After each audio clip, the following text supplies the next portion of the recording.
Seja bem-vindo ao canal Além do Véu TV. Aqui você encontra mensagens e nossas séries especiais que vão te inspirar a viver uma vida muito melhor.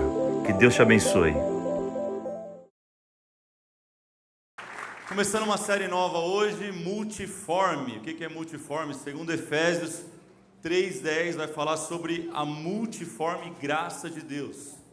E agora ela é mediante a igreja de Jesus Cristo. A igreja, eu e você, somos a igreja dele, a igreja amada, a noiva de Cristo. Quem é a igreja dele aqui, diga amém. Amém. E através de mim e de você, o Senhor ele quer manifestar a sua multiforme graça, a sua multiforme sabedoria, o seu conhecimento. A igreja, ela é a expressão de Deus na terra. E hoje eu quero falar sobre um episódio na vida do apóstolo Paulo, que está lá em 2 Coríntios, capítulo 12. Abra a tua Bíblia, pega o teu celular aí, coloque em 2 Coríntios 12. Esse primeiro episódio a gente fala sobre a bênção dos espinhos. A bênção dos espinhos. É isso mesmo, você não viu errado não, irmão. Deus vai falar com a gente, você crê nisso? Quem está com o coração cheio de expectativa aí? Ah, não está muito não, hein? Fala para alguém assim, aumente as suas expectativas. Fala para ele, aumente as suas expectativas. Porque Deus vai falar com você. 2 Coríntios 12:2, assim: conheço um homem em Cristo que há 14 anos foi arrebatado ao terceiro céu. Se foi no corpo ou fora do corpo, não sei, Deus o sabe. E sei que esse homem, se no corpo ou fora do corpo, não sei, Deus o sabe, foi arrebatado ao paraíso e ouviu coisas indizíveis, coisas que ao homem não é permitido falar. Nesse homem me gloriarei, mas não em mim mesmo, a não ser em minhas fraquezas, diga fraquezas. Mesmo que eu preferisse gloriar-me, não seria insensato, porque estaria falando a verdade. Evito fazer isso para que ninguém pense a meu respeito mais do que em mim vê ou de mim ouve.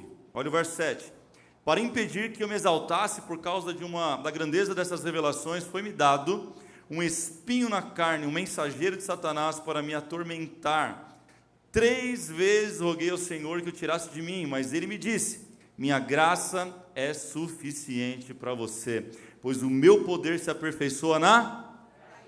Portanto, eu me gloriarei ainda mais alegremente em minhas fraquezas, para que o poder de Cristo repouse em mim. Por isso, por amor de Cristo, regozijo-me nas fraquezas, nos insultos, nas necessidades, nas perseguições, nas angústias, pois quando sou fraco é que sou...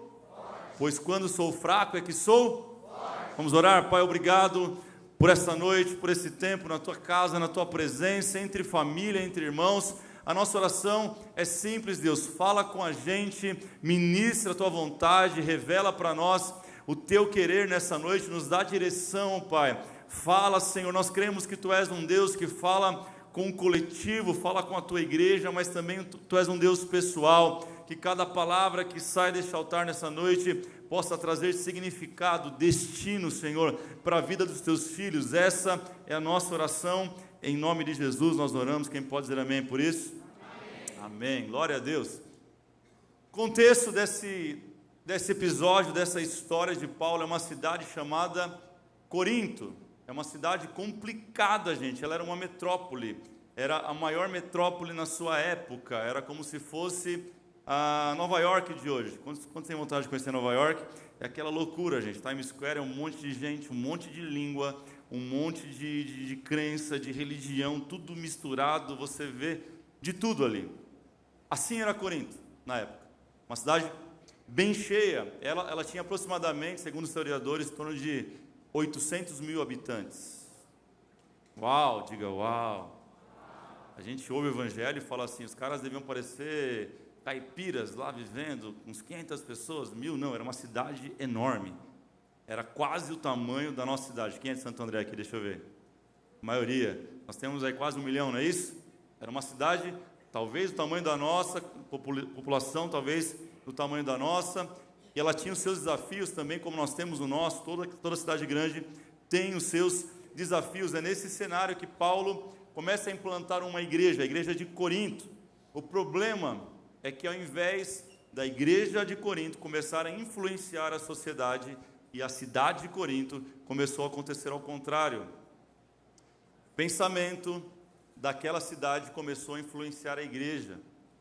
E aí você vai ver Paulo nas suas cartas dessa igreja falando sobre diversos problemas. Você vai ver um monte de coisa, você vai ver a instituição da ceia, que é aquilo que a gente vai fazer aqui hoje. Aí ele vai falar, ó, tem muita gente doente, tem gente morrendo, e vocês estão preocupados em comer a sua comida. Tinha um monte de problema.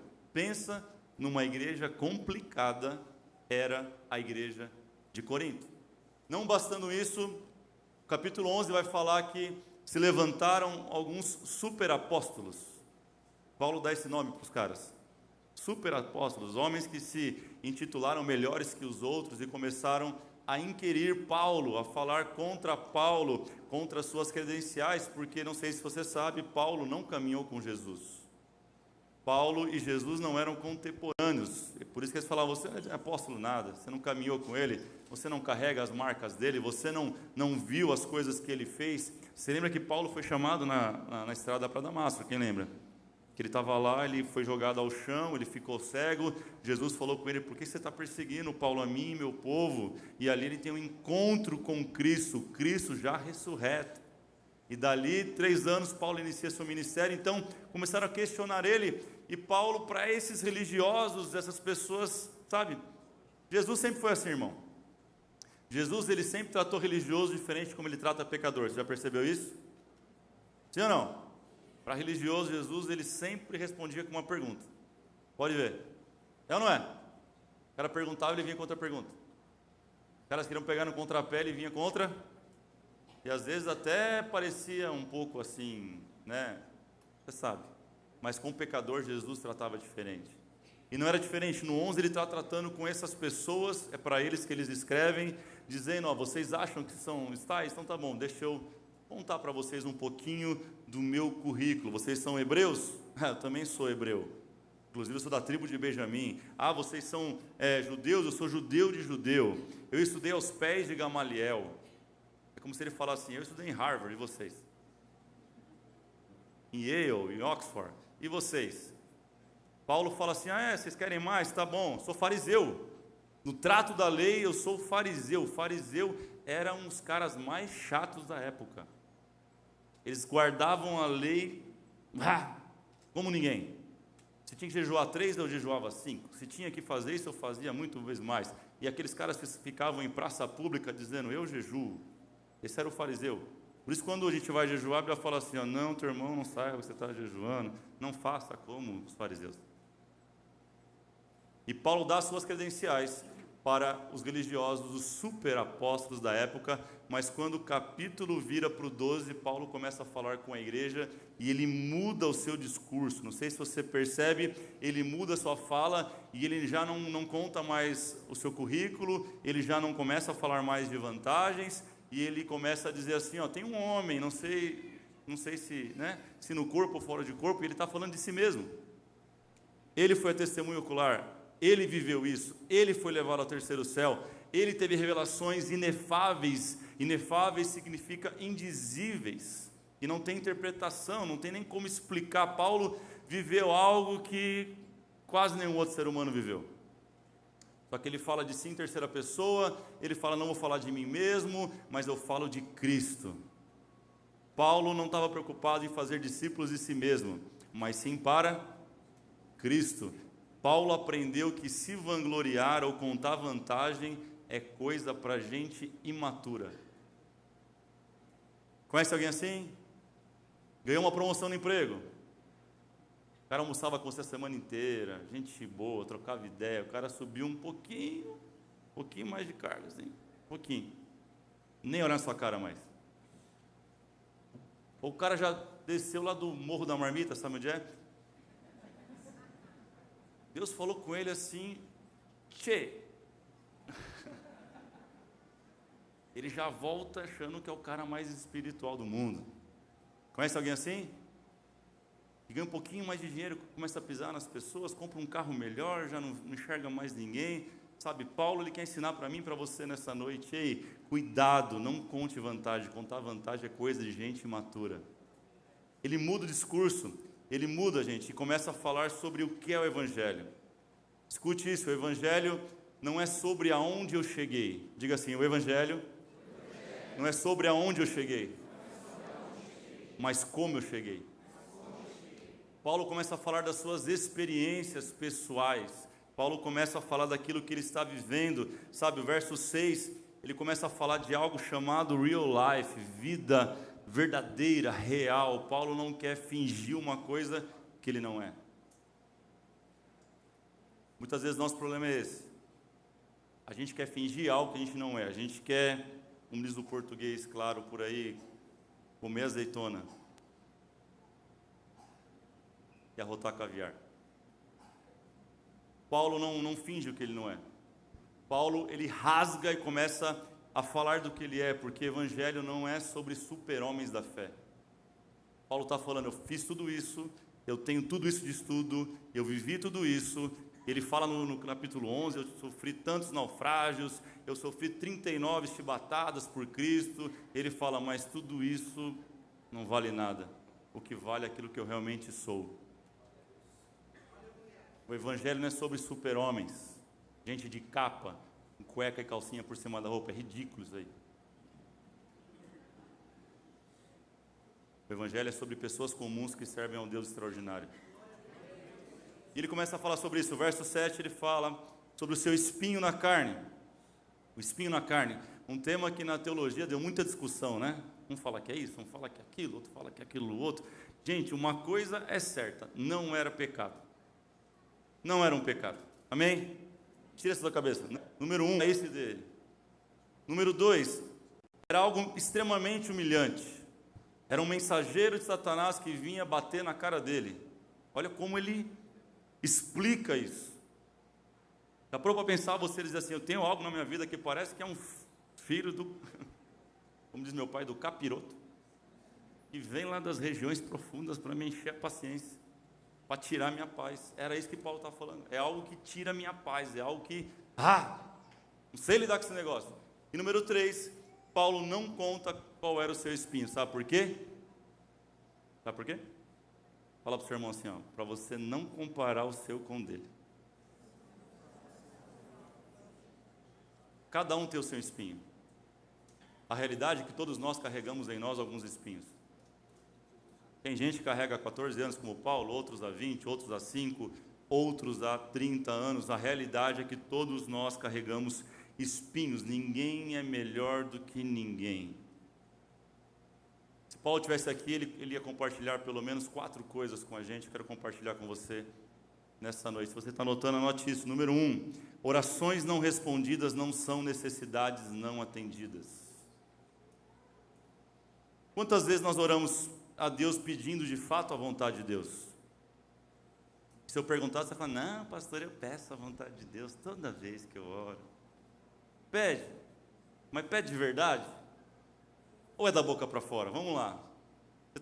Porque Deus não está interessado no que você fala, Deus está interessado no que você aqui, Porque eu posso falar, seja louvado, mas dentro aqui, não estou louvando nada. Eu posso enganar as pessoas levantando as mãos, mas Deus olha e fala, e cadê a adoração? Cadê o louvor? Sabe, eu não estou falando a oração que você faz da boca para fora, eu estou falando a oração que você faz aqui no seu íntimo, que ninguém escuta além de você e Deus. Será que você tem orado pedindo a vontade de Deus, ou será que você tem orado pedindo a sua vontade? Porque, vamos falar a verdade, as nossas orações, elas sempre começam com um se. Se o Senhor abrir a porta do emprego, eu serei uma pessoa mais generosa. Se o Senhor me arrumar um marido, uma esposa, eu vou ser alguém mais completo e vou poder cumprir o ministério. Se o Senhor fizer isso, eu poderei fazer aqui, não é barganha não, hein, Deus? É só se. As nossas orações são cheias de si. As nossas orações estão cheias de condições. Se o Senhor fizer isso, abrir essa porta, aí eu vou poder cumprir meu propósito de vida. E a gente vai colocando condição, se, sabe? Paulo orou ao Senhor pelo menos 3 vezes, ele diz, e quando ele diz 3 vezes, não está falando de número, está falando da intensidade. Quando o judeu fala isso aí, ele está dizendo assim, eu orei muito. Diga, orei muito. Eu não sei por aquilo que você orou muito na sua vida e Deus ainda não fez, ainda não mudou, ainda não tirou, querido, mas saiba disso, Paulo orou e Deus não tirou. Apóstolo Paulo, eu falei para você, Deus não tirou, Deus falou, não vou tirar.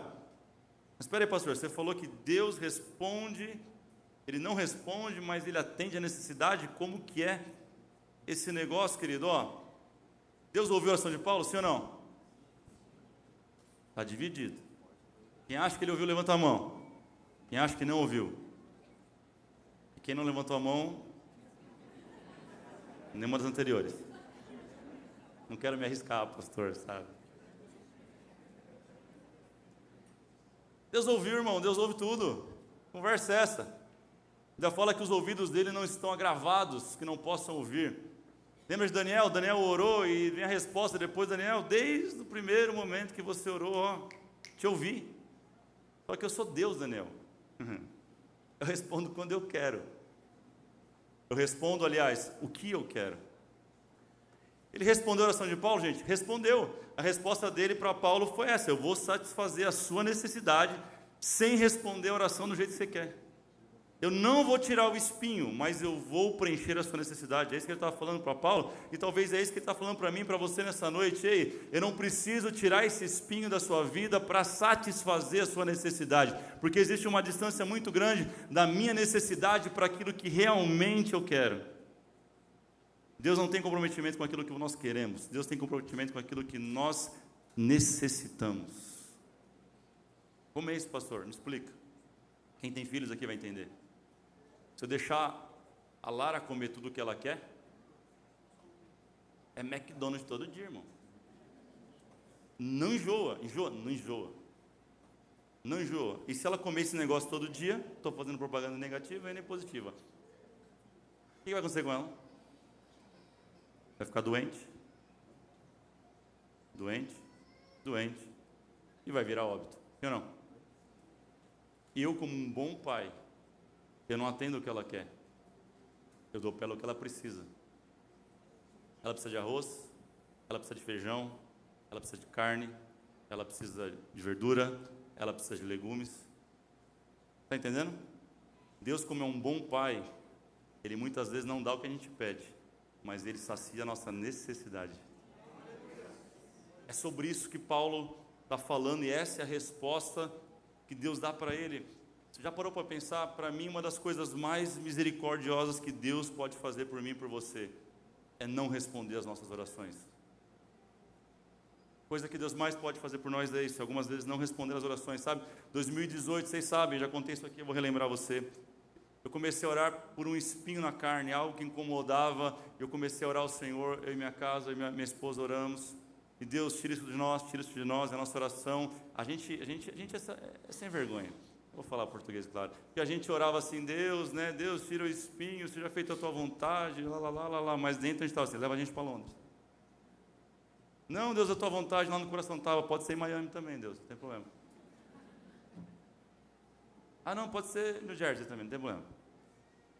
A gente fala uma coisa da boca para fora, mas nosso coração está pedindo outra. Já fez isso? E aí Deus respondeu, falou: esse espinho vai ficar aí, irmão. Ô filhinho, fica aí o espinho.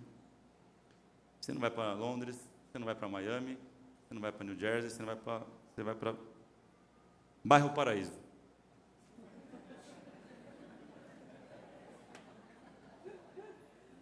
$700 da sua casa. Não vai gastar com gasolina. Não sei se você está entendendo o que Deus está falando. Deus muitas vezes ele fecha uma porta, querido. A gente está querendo só o Deus que abre porta que ninguém fecha, mas Ele também é o Deus que fecha a porta e que ninguém abre. Não sei se você consegue alcançar esse entendimento, mas eu louvo a Deus pelas orações que Deus não respondeu na minha vida. E se nós estamos aqui hoje vivendo isso aqui, 3 cultos em menos de 11 meses, é porque Deus não ouviu a nossa oração, mas Ele cumpriu a sua vontade em nós. Isso é poderoso, querido. Isso é tremendo. Se você já namorou alguém assim no passado e depois casou, como eu vi uma namorada esses dias, uma ex-namorada. Encontrei com a Dana e falei: amor, Deus é bom, hein? Que livramento Deus me deu. E a minha oração na época: eu quero casar com ela. Olha que tristeza que é ser, irmão. Era tão bonitinha. Ficou bom não. Ficou bom depois não. Deus mandou uma princesa. Número 2, anote isso.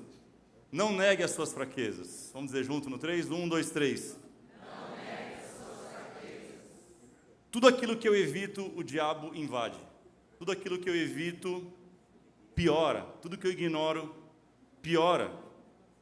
A gente acha que jogar a sujeira para debaixo do tapete vai resolver alguma coisa. Deixa eu te falar, não resolve. Não resolve. A primeira atitude que você e eu precisamos ter para começar a viver algo em Deus, para subir a um outro nível, para poder viver essa mentalidade do reino, é nós expormos a nossa realidade. Deus tem compromisso com a nossa realidade. Ele quer ouvir você falar rasgado para Ele. Eu sou isso mesmo, eu fiz isso mesmo, eu sou assim mesmo. E aí, Deus? Aí Deus fala assim, começou? Certo. Quando você chega para Deus, amantíssimo, eterno, Pai, nesse neplácito dia. Eu nem sei o que é neplácito até hoje, irmão. De verdade, não sei. Chega de etiqueta, irmão. Rasga. Seja você mesmo, sabe? Aceite a sugestão de Paulo hoje, tire as máscaras. Exponha as suas fraquezas, as suas vulnerabilidades. Sabe, eu vejo e profetizo uma igreja que não vai usar o que sabe do outro contra o outro.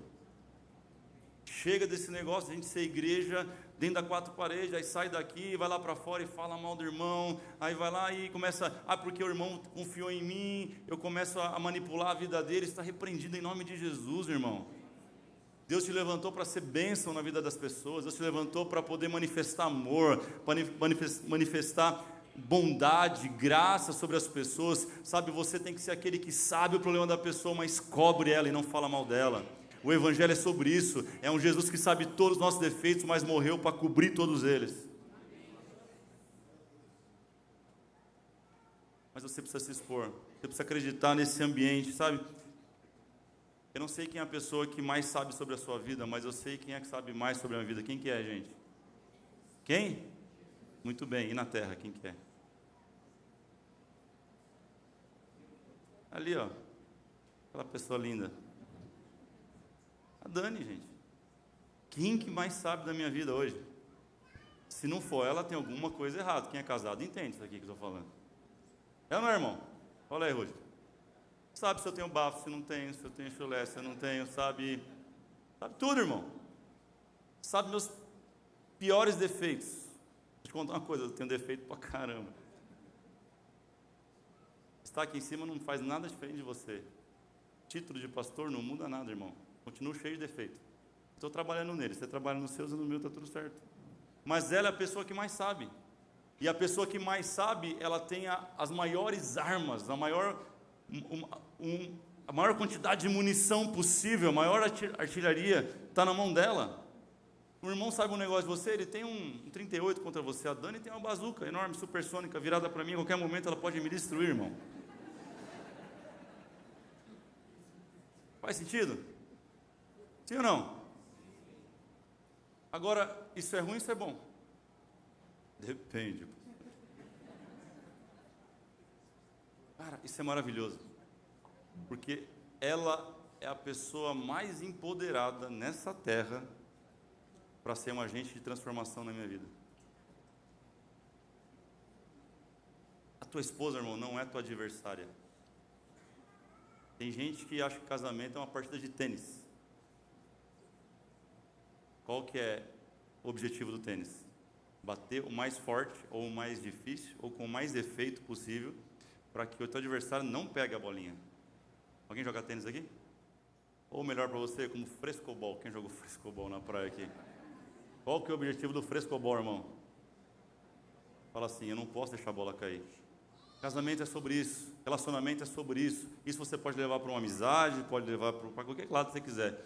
É sobre isso, é sobre você compartilhar com o outro e acreditar no outro. A bola está contigo, agora está comigo, agora está contigo, e todo mundo vai sambando e vai levando esse negócio para frente. Agora entenda isso, a pessoa que mais sabe a sua vulnerabilidade é quem mais pode te ajudar. O problema é que a gente se fechou como igreja, a gente não acredita mais, a gente não confia mais, a gente não se abre mais, mas esse negócio tem que mudar a partir de hoje, em nome de Jesus. Nós seremos uma igreja conhecida não por julgar, por apontar o dedo, mas por estender a mão. Eu não sei se, querido, você faz parte dessa igreja, é para você dar uma glória a Deus, pular da cadeira, fazer alguma coisa. Chega de igreja que julga, a gente tem que ser uma igreja que abraça, que ama, independente da situação. Você está comigo ou não? Então aplauda Jesus por isso, meu irmão. Celebra isso aí.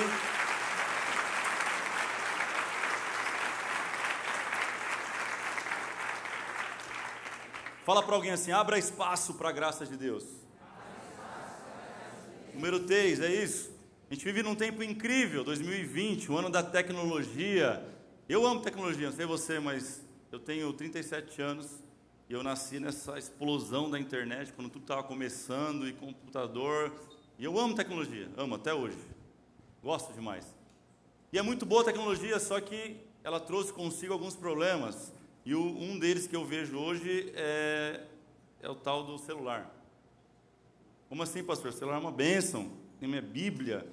Uau, muito legal, eu trabalho com ele, eu uso o WhatsApp, e hoje resolveu muito legal. As redes sociais, a gente divulga a palavra de Deus, e bênção também, muito legal. O problema é que a gente tem usado as redes sociais para ver a vida dos outros. Hoje a gente tem acesso à vida de todo mundo.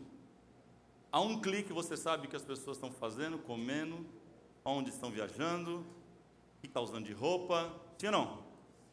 E a gente está viciado nessa parada. A gente não assiste nem TV mais, só vê stories, só stories. Acaba a bateria do cara, o cara está vendo stories. E aí o problema é que antes a gente comparava com uma pessoa, às vezes numa área da vida, porque a gente tinha contato físico, pessoal, conhecia a pessoa e falava, poxa, a pessoa tem isso, eu não tenho, está passando por isso, eu não estou. E hoje com a internet a gente compara a nossa vida com todas as áreas da vida de qualquer um. Faz sentido o que eu estou falando, gente? Qual que é o problema disso? O problema é que a comparação, ela destrói o ser humano. No livro O Poder da Gratidão eu falo sobre isso.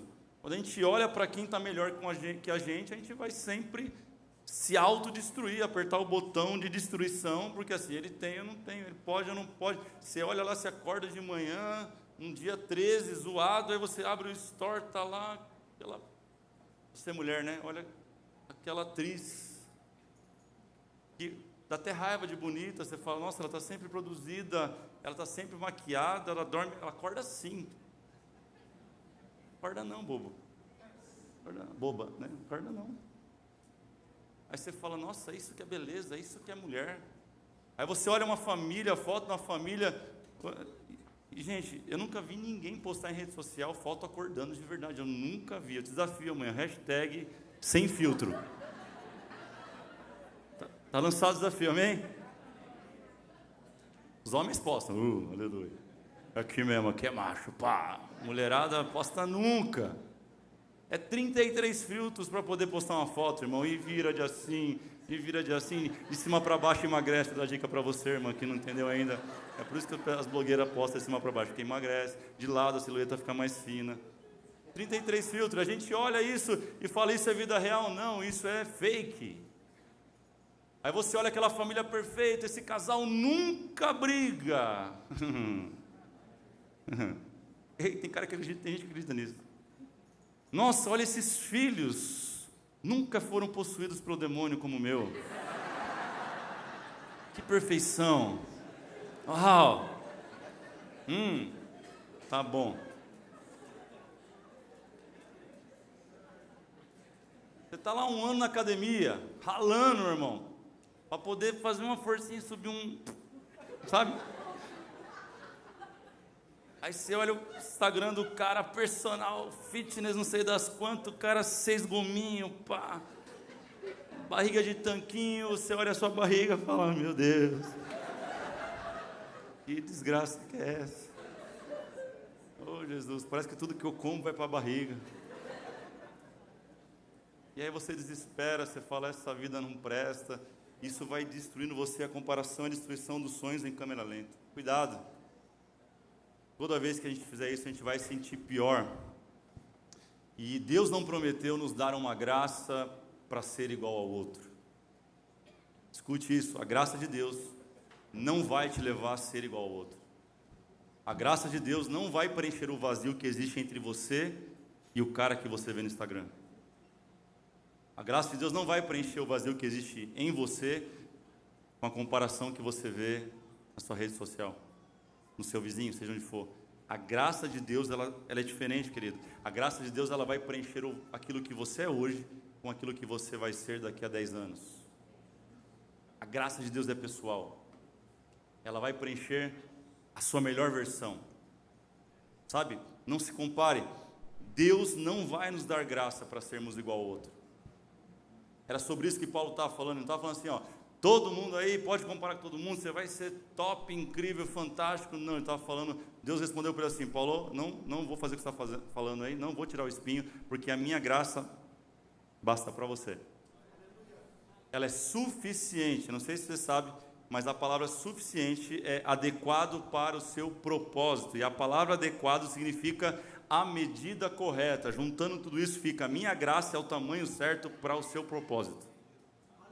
A minha graça, ela tem um tamanho certo para o seu propósito. Cada um de nós temos um propósito de vida e a graça dele vai preencher a tua vida, meu irmão, para te levar a cumprir o teu propósito nessa terra. Você entende isso? Você pode adorar o Senhor por isso? Você pode render adoração a Ele neste lugar? Aleluia! Eu descobri isso na minha vida quando eu comecei a cantar, gente, faz pouco tempo, 22 anos. Cantar assim, fazer aula, tal, estudar. Eu gostava muito de um cantor chamado Paulo Rogério. Alguém conhece?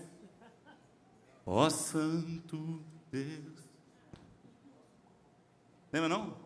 Mais de ti. Lembra? Vocês lembram, gente. Vocês lembram. Essa carinha vocês não me enganam, não. Vocês lembram. Renascer Preso, Paulo Rogério. Sonda-me, né? Cantou Sonda-me, é isso? Sonda-me também, uma benção. E eu adorava Paulo Rogério, eu imitava Paulo Rogério, comecei a ter aula com o Paulo Rogério, e aí minha irmã montou uma escola com o Paulo Rogério, e eu fui estudar nessa escola, a gente ficou próximo, a gente ficou amigo. Era meu ídolo, né? E a gente se torna parecido com aquilo que a gente adora. Já ouviu falar sobre isso? E eu comecei a ficar parecido com o Paulo Rogério.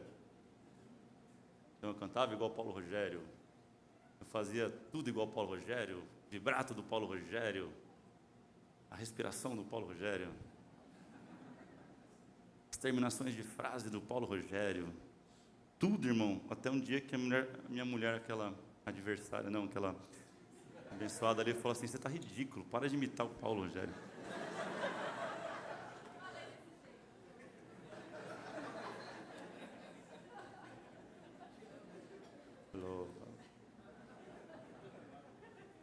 E aí, foi como se o Espírito Santo falasse, você nunca vai ser, eu não te dei graça para ser igual ao Paulo Rogério. Eu falei, não, Deus, mas é tão legal, já está tão bem. Não, te dei graça para ser Davis. O problema é que a gente está perdendo tempo em ser igual ao outro, com a graça do outro, quando Deus quer dar graça para a gente ser a melhor versão nossa. O dia que você descobrir que ninguém vai ser melhor que você naquilo que você é, aí você dispara o teu potencial e você cumpre o teu propósito. Deus falou comigo claramente, ninguém vai ser melhor Davis Oliveira do que você, até porque quase não tem Davis nessa terra. Falei, estamos juntos, misturado. O nome, meu Deus. Escute isso. Deus vai te dar a graça necessária para chegar aonde Ele quer que você chegue.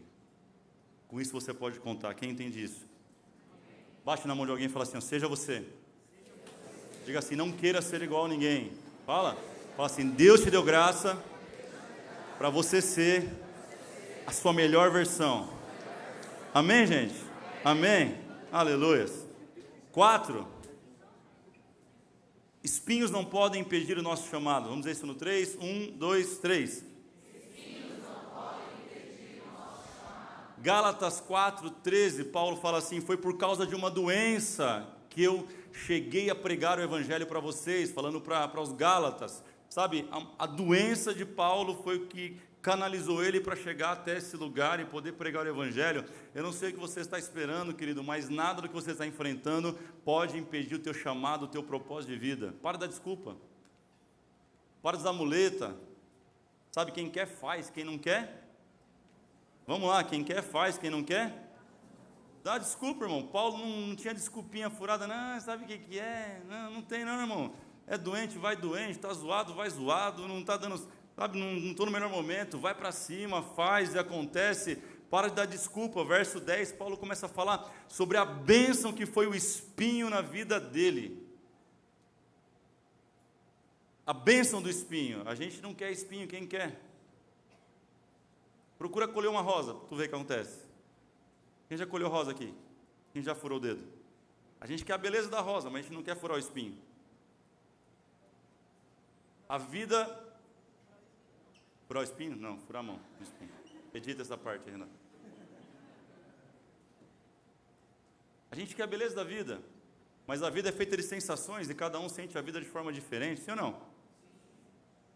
Tem gente que você dá limão para ele e fala, não gosto de limão, horrível, amargo. O outro vai lá e faz uma limonada. Tem uma frase que diz assim, enquanto muita gente chora, tem alguns que aproveitam para vender lenço.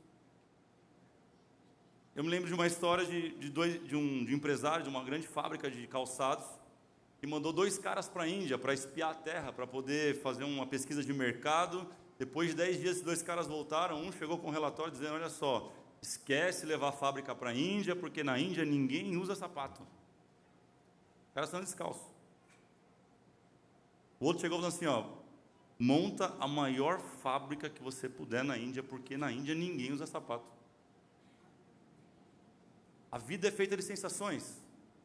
Cada um sente de uma maneira, cada um percebe de uma maneira. O que Paulo está dizendo para mim e para você assim, ó, eu e você não podemos escolher os espinhos, esquece, isso aí não dá. Agora eu e você podemos escolher a maneira de enfrentar os espinhos. Faz sentido para você? Sim ou não? Paulo traz uma nova perspectiva no verso 10, ele diz assim, ó, por isso, por amor a Cristo, eu me regozijo, eu me alegro, sabe, eu celebro as fraquezas. Eu celebro nos insultos, nas necessidades, nas perseguições, nas angústias. Sabe, regozijar é muito mais que se alegrar, gente. É se contentar naquilo, é se completar naquilo, é entender que faz parte da vida. Não existe vida sem adversidade, meu irmão. Essa história de vem pra cá, na igreja, aqui você vai ver, vai ser tudo diferente, você nunca mais vai ter um problema na sua vida, isso é mentira. Essa não é a vida real. A vida real, Jesus falou, tem de bom ânimo. No mundo tereis aflições, mas tem de bom ânimo, porque eu venci o mundo e vocês vão vencer também. Essa é a vida real. Essa é a vida real. E Paulo está falando sobre isso, ou você aprende a se alegrar nas fraquezas, nas dificuldades, ou a vida vai ser muito mais difícil. É como o UFC. Já viu a orelha de um cara que luta? Já viu? A orelha parece uma couve-flor, o negócio. Pergunta para um cara que luta, quantas vezes ele quebrou o nariz? Você fala, bem-vindo à vida real, irmão. Se você quer ser um lutador, você vai ter que acostumar a ralar a orelha no chão. Ela vai quebrar tantas vezes, vai estourar tantas vezes, que chega uma hora que... E essa é a vida real. Você levanta, toma uma pancada, você levanta de novo, toma outra pancada, você levanta, aí tem um espinho, aí você supera o espinho, você levanta de novo e segue em frente. Essa é a vida real. Eu não vim aqui passar a mão, passar um pano, como falam por aí. Eu vim aqui te dizer que é possível se alegrar nas fraquezas. É possível ter paz no meio da guerra. É possível você ter uma vida firmada na rocha. É possível vir a tempestade, bater contra a tua casa e parece que vai cair, mas não cai porque você está firmado numa rocha. E Paulo está falando sobre isso, eu não estou firmado nas coisas, eu estou firmado naquele que criou todas as coisas. Filipenses 4, 12, 13, tem um texto que a gente ama falar o 13, tudo posso naquele que me fortalece. Quem ama esse texto também? Você vai, não, tudo posso, então lê o 12, sei que é passar necessidade, sei que é ter fartura, aprendi o segredo de viver contente em toda e qualquer situação, seja bem alimentado, seja com fome, tendo muito, ou passando necessidade. Aí Paulo completa, tudo posso naquele que me fortalece. Querido, as dificuldades não me moldam, ele está falando. Eu não vivo conforme o vento sopra, eu vivo conforme a convicção da minha fé. Deus quer te levar para um outro nível, quem entende isso? Para você viver outro nível na fé, você vai precisar, querido, aguentar mais porrada. Você vai precisar ficar mais casca grossa, quem me entende? A vida é muito dura para quem é mole. Já ouviu isso? Talvez Paulo falava isso. Aguenta, segura, vai passar. Se não passar, eu tenho a receita. Deus vai te dar graça para enfrentar. Eu não sei pelo que você tem orado todo esse tempo. Deus, tira, eu não aguento, tira, eu não aguento, tira, eu não aguento. Eu não sei mais o que fazer com essa luta, eu não sei, já faz anos. Talvez a resposta de Deus para você nessa noite é: ei, eu não vou tirar, porque eu estou usando isso aí para tornar você mais eficaz ainda. Eu estou usando isso aí na sua vida. Olha só, recebe a minha graça vai te levar do ponto A ao ponto B.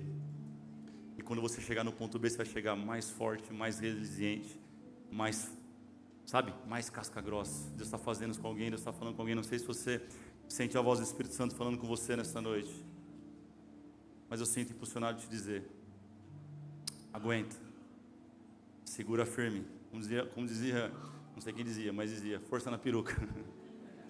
Fala para alguém: força na peruca, irmão. Segura a onda. Fala para ele: segura a onda. Fala para ele: vai passar. Se não passar, Deus vai te dar graça. Amém? Amém, gente? Você pode colocar de pé? Termino contando uma história para você. Um certo acampamento, como esse que a gente vai fazer agora, acabando a inscrição, irmão, corre. Um certo acampamento tinha um lago muito grande.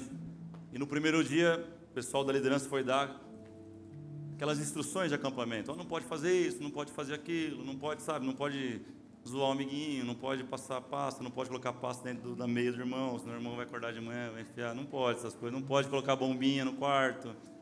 E vai a lista, irmão. E uma das exigências era: não pode nadar no lago. O lago é fundo, já morreu gente nesse lago, toma cuidado, não entra de jeito nenhum. Tem piscina, brinca lá. E como todo bom crente e músico, teve um músico, hoje nem sabe, baixista, que entrou no lago, irmão. Entrou no lago e falou: não, eu sei nadar, eu vou nadar. Eu sou bom, tenho tantos anos de natação. O que aconteceu? O que aconteceu? No meio do lago, aquela cãibra. E o cara começou a se bater, a gritar desesperado: me ajuda, socorro, e agora? Me ajuda. E todo mundo com medo de entrar na água. Lembraram do pastor Zezinho, que foi bombeiro 40 anos, estava aposentado. Lembraram dele, chamaram ele, e ele veio correndo. Quando ele chegou, aquele jovem já estava nas últimas ali, com pouco fôlego, subindo ali de tempo em tempo. E ele cruzou os braços, Zezinho, e ficou olhando para a cena. E os caras apavorados: vai lá, meu, você não vai fazer nada, você era a nossa solução, o cara vai morrer, pelo amor de Deus, ajuda. E o Zezinho de boa, pá, olhava no relógio.